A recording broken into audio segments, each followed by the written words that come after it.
ආයුබෝවන්. අද මම ඔයාලව හමු වෙන්නේ මස්කට් හදන ආකාරය පෙන්වන වීඩියෝ එකක් සමග. මේ මස්කට් හදන්න ගොඩක්ම ලේසි. මම මේ වීඩියෝ එකේ ඉදිරිපත් කරන්නේ මස්කට් හදන එක ක්‍රමයක්. ඉදිරි වීඩියෝ වලදී මස්කට් හදන තව ක්‍රම කිහිපයක්ම ඉදිරිපත් කරන්න බලාපොරොත්තු වෙනවා. මස්කට් හදන්න අවශ්‍ය වෙන දේවල් මේ වීඩියෝ එක අවසානයේදී සඳහන් කරලා තියෙනවා. මගේ වීඩියෝ වලට ඔයාලා කැමති නම් යාළුවෝ එක්ක ෂෙයා කරන්න. මගේ YouTube channel එකට subscribe වෙන්න. දැනටමත් subscribe වෙලා නැතිනම් පමණක් පහළ තියෙන රතු පාට subscribe button එක click කරන්න. ඊට පස්සේ ඒ ළඟින්ම එන සීනුව click කරන්න. දැන් මගේ අලුත්ම වීඩියෝ ඔයාලට ලේසියෙන්ම බලන්න පුළුවන්. මස්කට් හදන්න අවශ්‍ය වෙනවා කෝන් පිටි ග්‍රෑම් 50යි, සීනි ග්‍රෑම් 200යි, බටර් හෝ එළඟි තෙල් ග්‍රෑම් 75යි දිය කරගන්න, කජු 10ක් විතර පොඩියටම කපා ගන්න, එන්සාල් කුඩු තේ හැඳි 1යි, දෙහියුෂ තේ හැඳි 1යි, ෆුඩ් කලරින්, වතුර මිලිලීටර් 100ක් කෝන් පිටි දිය කරගන්න, වතුර මිලිලීටර් 125ක් ඒ කියන්නේ කෝප භාගයක් සීනි සිරප් එක සඳහා. මුලින්ම වතුර මිලිලීටර් 100 දාලා කෝන් පිටි දිය කරගන්න ඕන. කැට නැති වෙන්න වතුර වගේ වෙන්න දිය කරගන්න.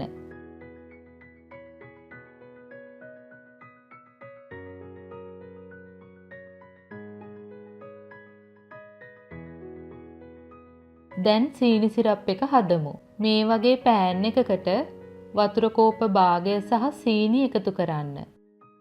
සීනි දිය වෙනතුරු හැඳි ගන්න.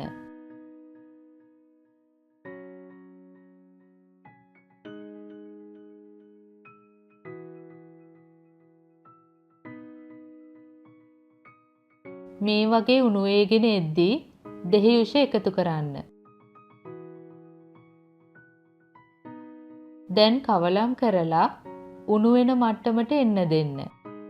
උණු වුණාම ඇති. දැන් සීනි සිරප් එක සූදානම්. දැන් වෙනත් භාජනයකට බටර් මේස හැන්දක් එකතු කරන්න. දිය කරගත් කෝන් පිටි එකතු කරන්න.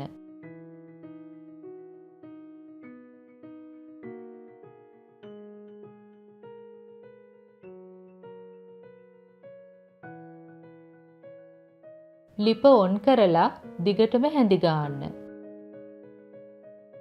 මේ වගේ කැටි වේගෙන එද්දී හොඳට හැඳි ගන්න ඕන.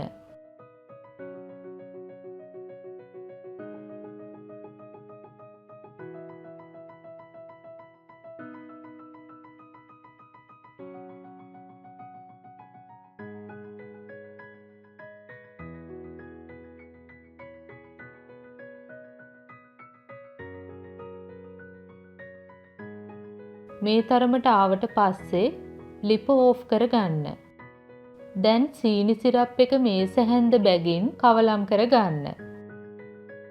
සීනි සිරප් ගොඩක් එකවර දාන්න එපා. එතකොට කෝන් පිටි ටික කැටි වගේ වේවි. ඒ නිසා සීනි සිරප් හැන්ද බැගින් දාලා මෘදු මිශ්‍රණයක් හදා ගන්න.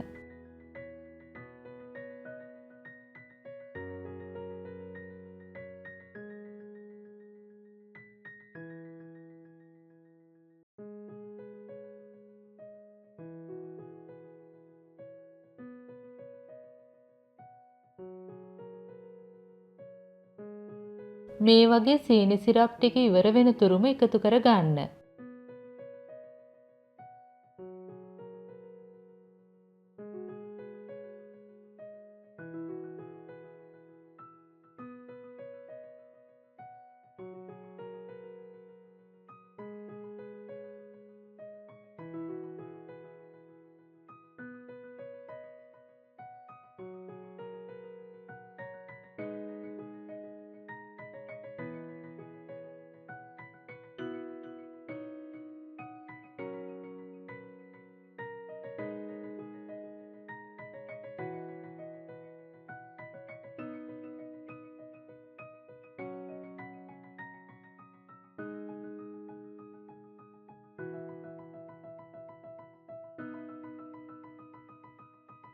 අවසාන සීනි සිරප් ටිකත් මේ විදියට එකතු කර ගන්න.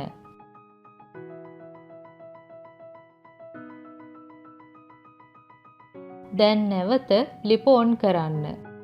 අඩුම ගින්දරේ තියාගන්න. දිගටම හැඳි ගන්න ඕන.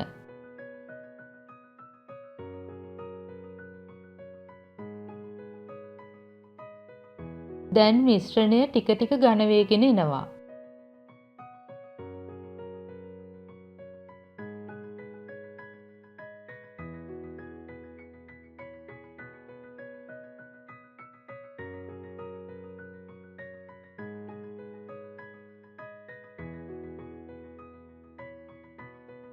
දැන් බටර් හෝ එළඟි තෙල් මේස හැන්ද බැගින් එකතු කරන්න. දිගටම කවලම් කරන්න.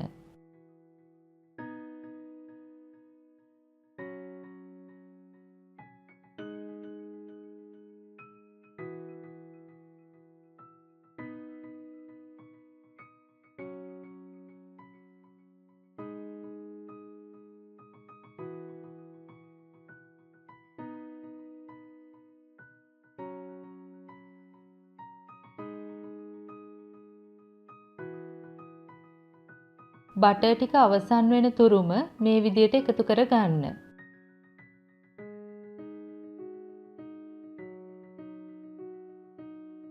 බටර් ටික හොඳට මිශ්‍රණයට උරා ගන්න දෙන්න.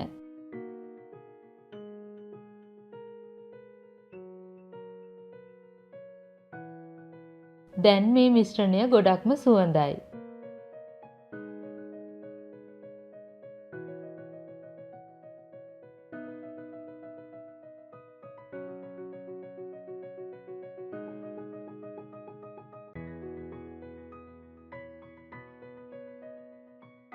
ටිකක් ඝන වුණාට පස්සේ එන්සාල් කුඩු එකතු කරන්න.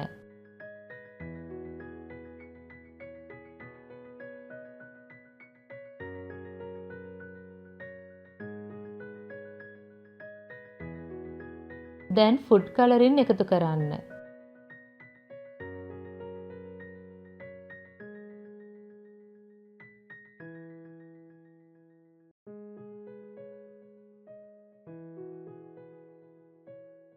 දැන් කජු ටික ටික දාන්න.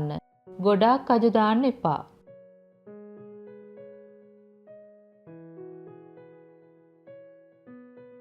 දැන් දිගටම හැඳි ගන්න. ඔයාලා මිශ්‍රණය ලිපේ තියාගෙන ඉන්න ප්‍රමාණය අනුව මස්කට් එක ඇදෙන ප්‍රමාණය නැත්නම් ඉලාස්ටික් ගතිය වැඩි වෙනවා.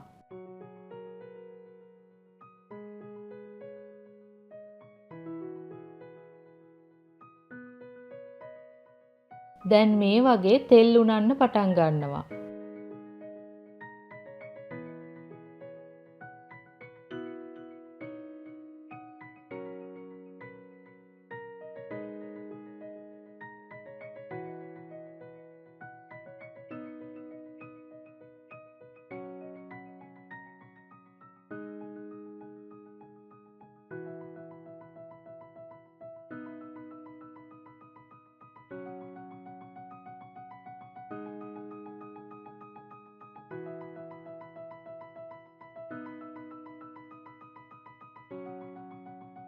දැන් මේ වගේ ඇල කරලා තෙල් ටික ඉවත් කරගන්න පුළුවන්.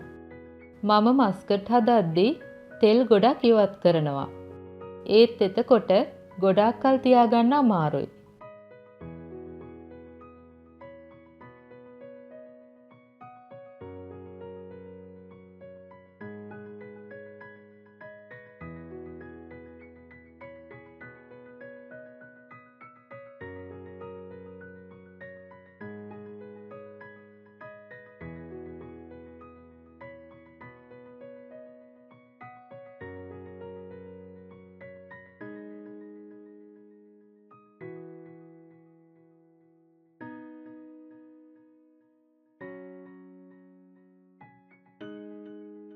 ඉලාස්ටික් ගතියට එන්න ඕන නිසා මේ වගේ බෝලයක් වගේ එකට එකතු වුණාට පස්සෙත් දිගටම හැඳි ගන්න ඕන.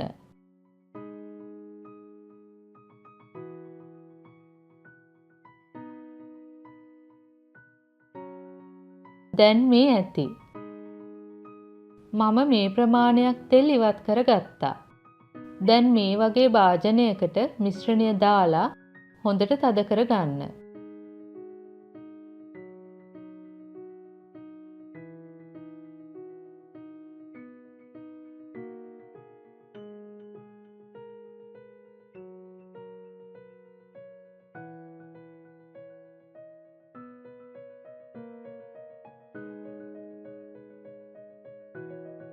දැන් මේ වගේ ඇල කරලා තියන්න. එතකොට වැඩි තෙල් ටික එකතු වෙනවා. පැයක් විතර මෙහෙමම නිවෙන්න දෙන්න. මේ වගේ පිඟානකට මිශ්‍රණය මාරු කර ගන්න. දැන් මේ විදියට කෑලි කපා ගන්න පුළුවන්.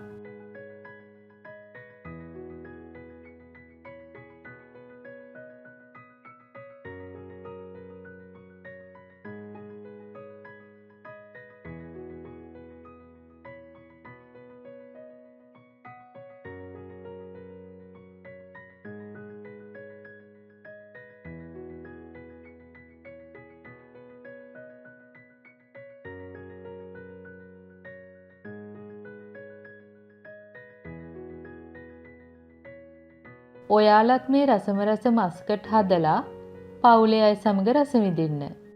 තවත් ඇදෙන ගතිය ඕන නම් ලිපේ තියාගෙන ඉන්න කාලය තව වැඩි කරන්න. මගේ වීඩියෝ වලට ඔයාලා කැමති නම් ලයික් කරන්න, කමෙන්ට් කරන්න, මගේ YouTube channel එකට subscribe වෙන්න.